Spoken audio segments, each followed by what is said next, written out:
प्रिय श्रद्धालुओं, जय श्री कृष्णा, जय श्री राम, जय श्री राधे राधे, जय श्री महाकाल। इस प्रवचन में आपको श्रवण कराएंगे, अब जब मिले हुए पदार्थ मिथ्याई हैं, आने जाने वाले ही हैं, घटने मिटने छूटने वाले ही हैं, तब भला उनके मिलने पर इतराने का क्या प्रश्न है।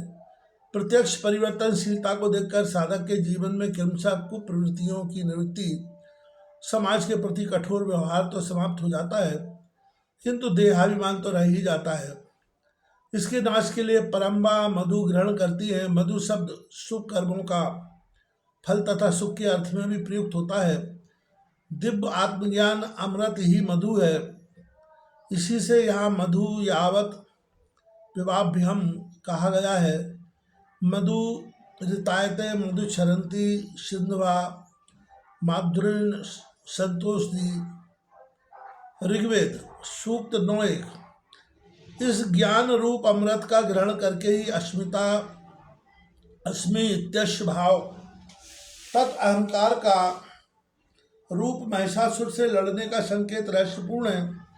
महिषासुर के रूप परिवर्तन का भी बड़ा मार्मिक रहस्य है, क्योंकि लोग जानते हैं कि अहंकार कितने वेश बदलता है और देवी गुणों को नष्ट करता है। पहले यदि धनी में धन होने का अभिमान होता है, तो धन चले जाने से त्यागी होने का अभिमान भी उससे कम नहीं होता। भगवान ने तो अहंकार विमूढ़ आत्मा, इसी बात को स्पष्ट किया है। यहाँ तक कि त्यागी का अभिमान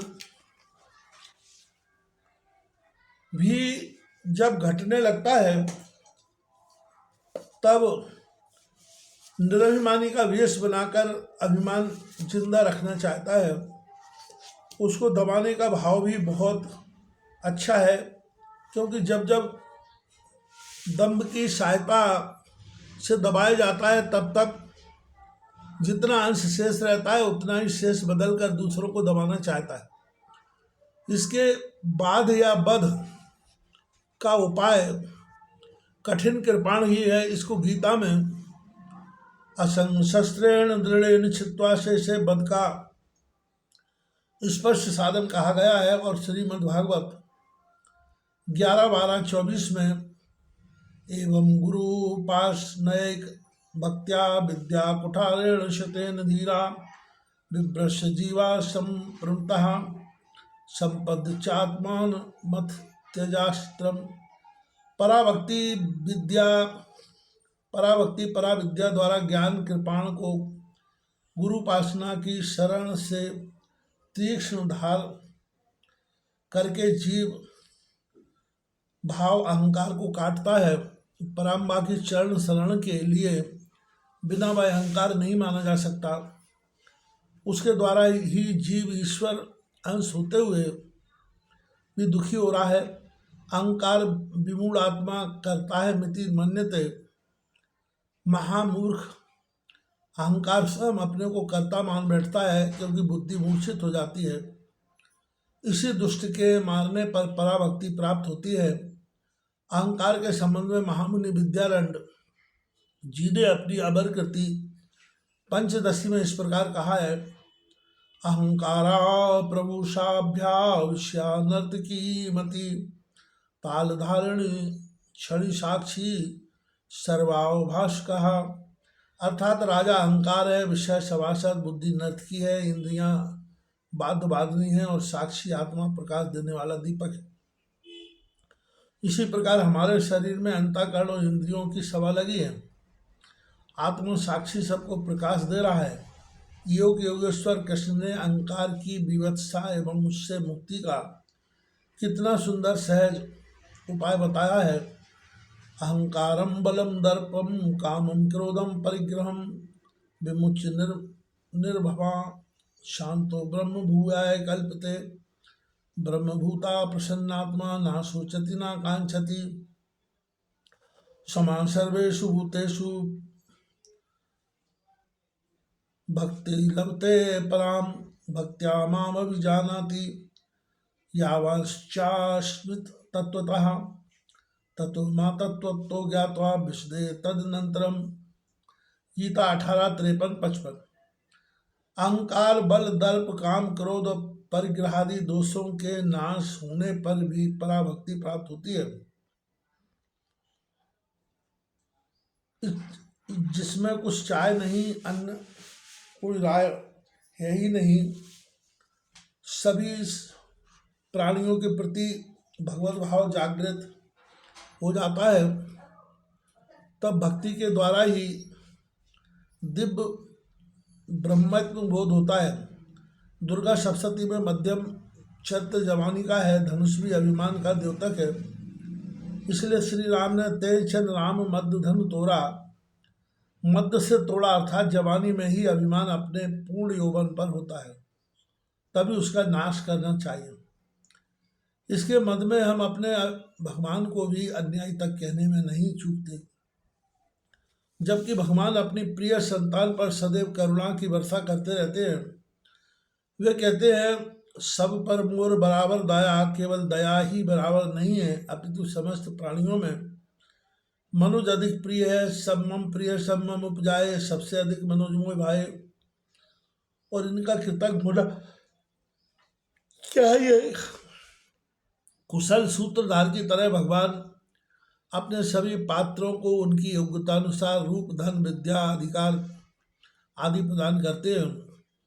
फिर इनका अभिमानी क्या, क्योंकि इनका हमारे साथ संबंध भी शाश्वत नहीं है। यौवन के साथ साथ रूप ढल जाएगा, शरीर में झुर्रियाँ पड़ जाएंगी, कट झुक जाएगी, पैर थक जाएंगे, कल का सुंदर आज कुरूप हो जाएगा।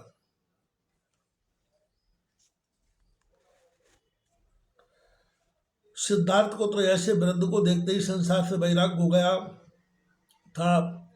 यहाँ सब कुछ मिलता है, परंतु क्या किसी दुकान पर बिना बुढ़ापे की जवानी मिलती है?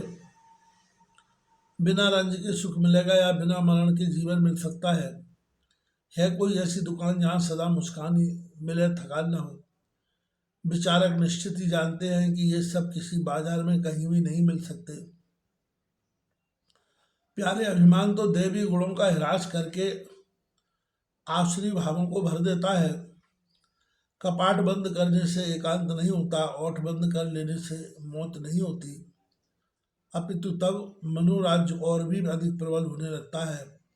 भीड़ में होने पर भी मानव एकांत में हो सकता है।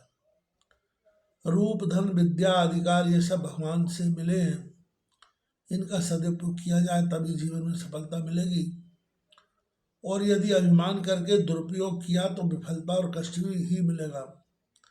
धन परिवार, उपलब्ध सुविधाएं एवं पदार्थ आदि दुख नहीं देते, दुख देता है उनका अभिमान। महाभारत के युद्ध के प्रारंभ में श्री कृष्ण अर्जुन को गीतोपदेश दे रहे थे। तब दुर्योधन ने भीष्म पितामह के से कहा, देखिए यह चरवाहा कृष्ण अर्जुन के कान भर रहा है, शीघ्र आक्रमण कर दीजिए। पितामह ने कहा, भगवान कान नहीं भर रहे हैं, वरन अर्जुन को दिव्य संदेश दे रहे हैं, जिसका एक शब्द भी जीवन में उतर जाए तो जीवन धन्य हो जाए। परंतु इस दिव्य संदेश के पात्र एकमात्र अर्जुन ही है। जब तक श्री कृष्ण की इच्छा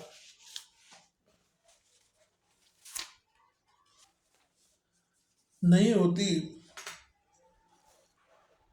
तब तक मेरे चाहने पर भी युद्ध आरंभ नहीं हो सकता।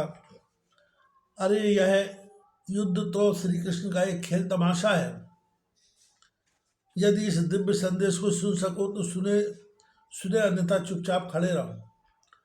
जब हम इंद्रियों से संयम से कार्य लेते हैं तब उनकी शक्ति बढ़ती है। शांत मन स्थिति को स्थिति प्रज्ञ कहते हैं। तभी सच्चे अर्थों में माँ भगवती की कृपा से ही अभिमान के महिषासुर का वध होता है। कुप्रवृत्तियों सहित इंद्रियों का देवता माँ भगवती की स्तुति करने लगते हैं।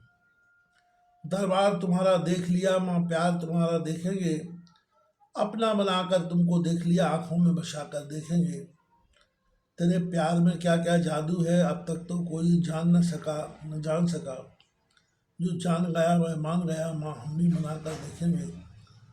चरणों में तुम्हारे आ बैठा, हाथों का सहारा दे देना, शरणागत को वरदान मिले, माँ हार बनाकर देखेंगे।